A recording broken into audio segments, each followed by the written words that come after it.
2030 അമേരിക്കയെ മറികടന്ന് ചൈന ഏറ്റവും കൂടുതൽ ക്രിസ്ത്യാനികളുള്ള രാജ്യമാകും. മതത്തെ അകറ്റി നിർത്തിയ കമ്മ്യൂണിസ്റ്റ് ചൈനയിൽ നിന്നാണ് ഇത്തരത്തിൽ ഒരു റിപ്പോർട്ട് പുറത്തു വന്നിട്ടുള്ളത്. അതെ, ചൈനീസ് കമ്മ്യൂണിസ്റ്റ് പാർട്ടിയുടെ ചുവപ്പ് കോട്ടയ്ക്കുള്ളിൽ ബൈബിൾ വചനങ്ങൾ മുഴങ്ങുന്നത് ഒന്ന് സങ്കല്പിച്ചു നോക്കിയിട്ടുണ്ടോ? കേൾക്കുമ്പോൾ അതിശയം നമുക്ക് തോന്നാം. എന്നാൽ 2030 വത്തിക്കാനേക്കാളും അമേരിക്കയെക്കാളും വലിയൊരു ക്രിസ്ത്യൻ ശക്തിയായി ചൈന മാറാൻ പോകുന്നു എന്ന റിപ്പോർട്ടുകളാണ് ഇപ്പോൾ പുറത്തു വന്നുകൊണ്ടിരിക്കുന്നത്. അതും ചൈനയിൽ നിന്ന് തന്നെ. ഔദ്യോഗികമായി നിരീശ്വരവാദം പിന്തുടരുന്ന മതങ്ങളെ കടുത്ത നിയന്ത്രണത്തിൽ നിർത്തുന്ന ഒരു കമ്മ്യൂണിസ്റ്റ് രാജ്യത്ത് സംഭവിക്കുന്ന ഈ നിശബ്ദ വിപ്ലവം ആഗോള രാഷ്ട്രീയത്തിലും അതുപോലെ സാമൂഹിക തലത്തിലും വലിയ ചലനങ്ങൾ സൃഷ്ടിക്കുമെന്ന കാര്യവും ഉറപ്പാണ്. ചൈനയിൽ വർദ്ധിച്ചു വരുന്ന ക്രിസ്ത്യൻ വിശ്വാസികളെ കുറിച്ചാണ് നമ്മൾ ഇന്ന് പറയുന്നത്. ഇതിനെക്കുറിച്ച് നിങ്ങൾക്ക് എന്താണ് പറയാനുള്ളത് എന്ന് ഇപ്പോൾ തന്നെ കമന്റ് ആയിട്ട് രേഖപ്പെടുത്താവുന്നതാണ്. 2030 ലോകത്തിലെ ഏറ്റവും കൂടുതൽ ക്രിസ്ത്യൻ ജനസംഖ്യയുള്ള രാജ്യമായി ചൈന മാറുമെന്ന് ഡോക്ടർ ഫെങ്യാങ് യാങ്ങിന്റെ നിരീക്ഷണം ആഗോളതലത്തിൽ വലിയ ചർച്ചകൾക്കാണ് വഴി തുറന്നിരിക്കുന്നത്. ഏകദേശം 247 ദശലക്ഷം ക്രിസ്ത്യാനികൾ ചൈനയിൽ ഉണ്ടാകുമെന്ന ഈ കണക്ക് കേവലം ഒരു ജനസംഖ്യാപരമായ മാറ്റമല്ല, മറിച്ച് ചൈനയുടെ രാഷ്ട്രീയവും സാമൂഹികവുമായ സാഹചര്യങ്ങളിൽ വലിയ സ്വാധീനം ചെലുത്താൻ സാധ്യതയുള്ള ഒന്ന് തന്നെയാണ്. കമ്മ്യൂണിസ്റ്റ് പാർട്ടി ഓഫ് ചൈനയുടെ കീഴിലുള്ള ഒരു രാജ്യം ഔദ്യോഗികമായി നിരീശ്വരവാദം പിന്തുടരുമ്പോൾ അവിടെ മതവിശ്വാസികളുടെ എണ്ണം ഇത്രത്തോളം വർദ്ധിക്കുന്നത് വളരെ കൗതുകകരമായിട്ടുള്ള കാര്യം തന്നെയാണ്. ചൈനയിൽ മതം കടുത്ത നിയന്ത്രണങ്ങൾക്കും നിരീക്ഷണങ്ങൾക്കും വിധേയമാണ്.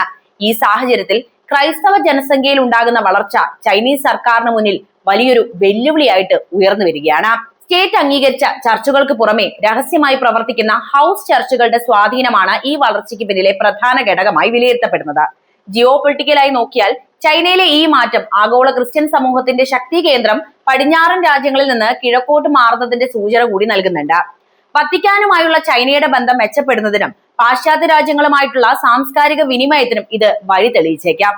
എങ്കിലും കമ്മ്യൂണിസ്റ്റ് പ്രത്യയശാസ്ത്രവും മതസ്വാതന്ത്ര്യവും തമ്മിലുള്ള സംഘർഷം വരും വർഷങ്ങളിലെ ചൈനയ്ക്കുള്ളിൽ വലിയ ചർച്ചകൾക്ക് കാരണമാകുമെന്ന കാര്യത്തിലും സംശയമില്ല. ഈ വളർച്ചയെ ചൈനീസ് വൽക്കരണത്തിന് വിധേയമാക്കാനും മതത്തെ പാർട്ടിയുടെ നിയന്ത്രണത്തിൽ നിലനിർത്താനുമുള്ള ശ്രമങ്ങൾ സർക്കാർ ശക്തമാക്കാനുള്ള സാധ്യതയും നമുക്കിവിടെ കാണാവുന്നതാണ്. അമേരിക്കയെ മറികടന്ന് ക്രിസ്ത്യൻ ജനസംഖ്യയിൽ ചൈന ഒന്നാമതെത്തുകയാണ് എങ്കിൽ അത് ചൈനയുടെ ആഭ്യന്തര നയങ്ങളിലും ആഗോള മതഭൂപടത്തിലും ചരിത്രപരമായ ഒരു മാറ്റമായിരിക്കും അടയാളപ്പെടുത്തുക. ചൈനയിലെ ക്രൈസ്തവ വിശ്വാസത്തിന്റെ ചരിത്രവും അതിന്മേലുള്ള ഭരണകൂട നിയന്ത്രണങ്ങളും പരിശോധിക്കുമ്പോൾ ആധുനിക ചൈനയുടെ രൂപീകരണത്തിൽ മതം വഹിച്ച നിർണായകമായിട്ടുള്ള അല്ലെങ്കിൽ വളരെ സങ്കീർണമായിട്ടുള്ള പങ്ക് നമുക്ക് വ്യക്തമാകുന്നതാണ്. 1949 ചൈനീസ് കമ്മ്യൂണിസ്റ്റ് പാർട്ടി അധികാരത്തിൽ വരുമ്പോൾ രാജ്യത്ത് ഏകദേശം 40 ലക്ഷം ക്രിസ്ത്യാനികളായിരുന്നു ഉണ്ടായിരുന്നത്. ഇതിൽ ഭൂരിഭാഗവും പാശ്ചാത്യ മിഷണറിമാരുടെ പ്രവർത്തനങ്ങളിലൂടെ വിശ്വാസത്തിലേക്ക് വന്നവരായിരുന്നു. എന്നാൽ കമ്മ്യൂണിസ്റ്റ് ഭരണകൂടം ക്രിസ്തു മതത്തെ കേവലം ഒരു മതമായിട്ടല്ല, മറിച്ച് പാശ്ചാത്യ സാമ്രാജ്യത്തിന്റെ ഒരു ഉപകരണമായിട്ടാണ് നോക്കിക്കണ്ടത്. ചൈനയുടെ ചരിത്രത്തിലെ കറുപ്പ് യുദ്ധങ്ങളും ദശലക്ഷക്കണക്കിന് ആളുകളുടെ മരണത്തിന് കാരണമായ ടാങ്പിങ് കലാപവും പാശ്ചാത്യ ഇടപെടലുകളുമായി ബന്ധപ്പെട്ട് കിടക്കുന്നത് കൊണ്ട് തന്നെ ക്രിസ്തു മതത്തോടുള്ള ഭരണകൂടത്തിന്റെ സമീപനം എപ്പോഴും സംശയത്തിന്റെ നിഴലിലായിരുന്നു. മാവോ സേതുങ്ങിന്റെ ഭരണകാലത്ത്, പ്രത്യേകിച്ച് സാംസ്കാരിക വിപ്ലവത്തിന്റെ സമയത്ത് ക്രൈസ്തവ വിശ്വാസികൾ കടുത്ത അടിച്ചമർത്തലുകൾ നേരിട്ടവരാണ്. വിദേശ മിഷണറിമാരെ പുറത്താക്കുകയും പള്ളികൾ നശിപ്പിക്കുകയും ബൈബിളുകൾ പരസ്യമായി കത്തിക്കുകയും ചെയ്ത ആ കാലഘട്ടം ചൈനീസ് ക്രിസ്ത്യാനികളെ സംബന്ധിച്ചിടത്തോളം അതീവ ദുഷ്കരമായിരുന്നു എന്നതാണ് മറ്റൊരു സത്യം.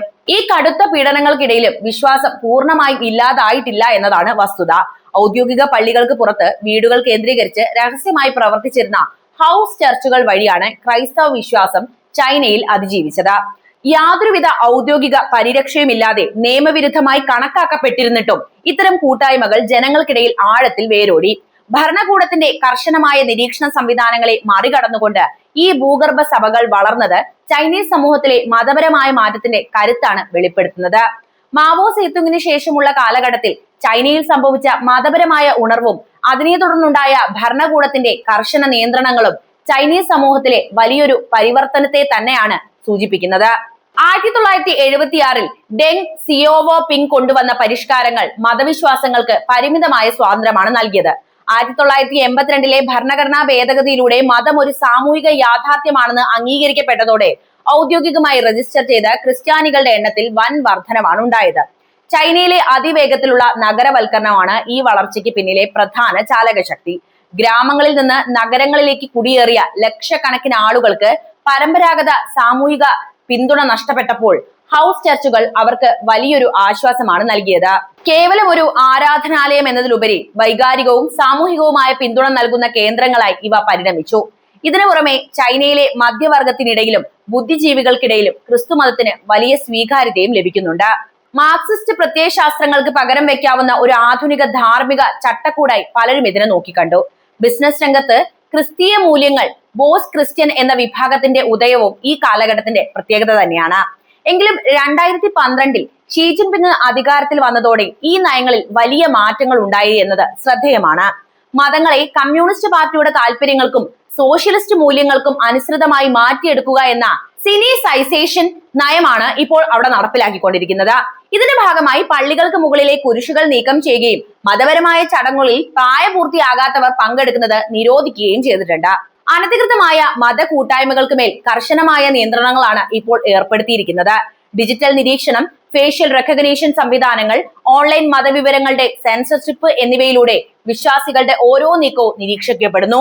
Early rain covenant church pastor വാങ്ങിയുടെ അറസ്റ്റും 9 വർഷത്തെ തടവ് ശിക്ഷയും ചൈനീസ് ഭരണകൂടം സ്വീകരിക്കുന്ന വിട്ടുവീഴ്ചയില്ലാത്ത സമീപനത്തിന്റെ തെളിവ് തന്നെയാണ്.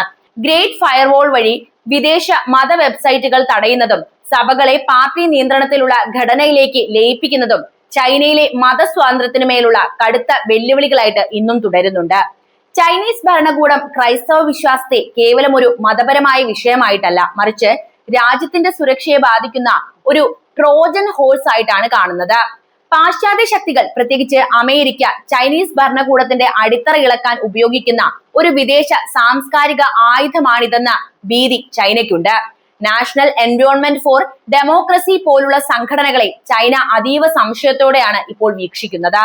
ജനാധിപത്യ മൂല്യങ്ങൾ പ്രചരിപ്പിക്കുന്നതിനും മതവംശീയ ന്യൂനപക്ഷങ്ങളെ സഹായിക്കുന്നതിനും പിന്നിൽ ഭരണകൂട വിരുദ്ധ അജണ്ടകൾ ഉണ്ട് എന്ന് ചൈന വിശ്വസിക്കുന്നു.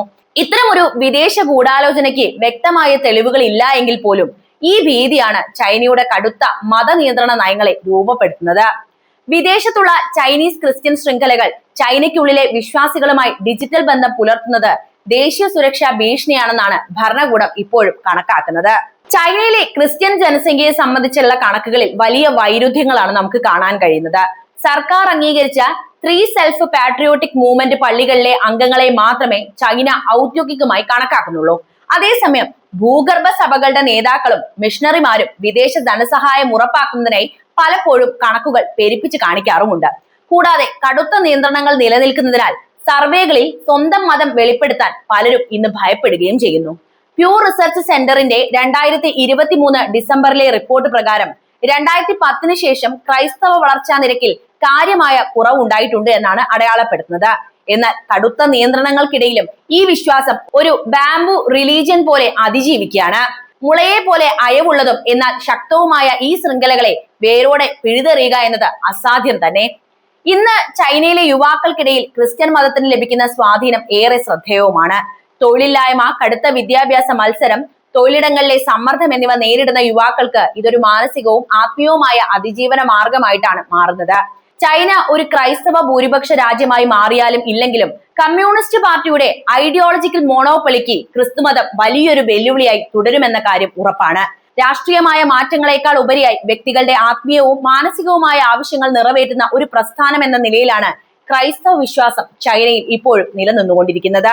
എന്തായാലും ചൈനയിലെ ക്രൈസ്തവ വിശ്വാസം എന്നത് ചരിത്രപരവും രാഷ്ട്രീയപരവുമായി സാമൂഹികവുമായ സാഹചര്യങ്ങൾ ആഴ്ന്നിറങ്ങി കിടക്കുന്ന ഒന്നാണെന്ന് മനസ്സിലായി. 2030 ചൈന ഒരു ക്രൈസ്തവ ഭൂരിപക്ഷ രാജ്യമായി മാറുമെന്ന പ്രവചനങ്ങൾ ഇന്നും വലിയ തർക്ക വിഷയമാണ് എങ്കിലും കടുത്ത ഭരണകൂട നിയന്ത്രണങ്ങൾക്കിടയിലും ഈ വിശ്വാസം കാണിക്കുന്ന അതിജീവന ശേഷിയും പൊരുത്തപ്പെടലും അനിഷേധ്യമാണ്.